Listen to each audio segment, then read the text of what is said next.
The Olympic torch arrived at the North Pole on board a Russian nuclear icebreaker. Officially bearing a symbolic message of peace, but carrying a more subtle one too. This torchbearer is the same man who planted a Russian flag beneath the pole in 2007. Russia is staking its claim to the Arctic and the vast potential oil fields beneath. And this is where those who get in its way seem to end up. These are the first pictures from inside the Russian detention centre where the 30 crew of the Arctic Sunrise are being held. This is one of the Dutch activist cells.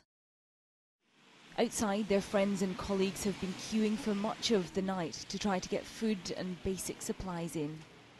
Call this problem for some of the people I know, and they were asking to have a hat to sleep with a hat on, and to have gloves to sleep with the gloves on.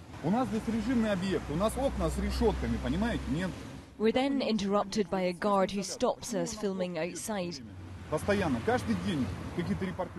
So we meet Irina, a local human rights worker, in a car. She's been visiting the Greenpeace protesters regularly and says they're finding the conditions tough. She agrees to try to take me some of the way. We weren't allowed to take the cameras in, but I can tell you it's a pretty sobering sight as you go in through the checkpoint to what is a rundown Soviet-era detention centre. The cells are in concrete blocks. I passed a number of prisoners in the corridor in their black uniforms. I was taken up to see the head of the facility and I pressed him repeatedly on the conditions the Greenpeace crew are being held in, to which his only response was this. He laughed and he said, "In Great Britain, your prisons are soft." Across town, beneath the monument to the fallen of the Second World War, we find the Arctic Sunrise. Impounded forlornly by the dockside, with what appear to be security personnel on board. Murmansk was built as an all-weather base for the Northern Fleet, and Russia is once again building up its forces in the region.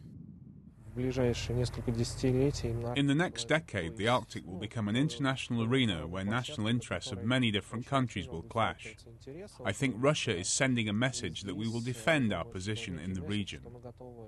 The days here are short and it's dark by the time Irina reappears. She's managed to speak to one of the British activists, Phil Ball.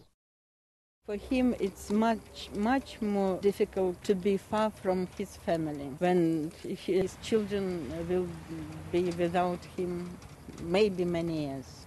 He sent this picture via their camera that he has drawn of the inside of his cell, and he said to say he was feeling more hopeful. Katie Stallard, Sky News, Murmansk.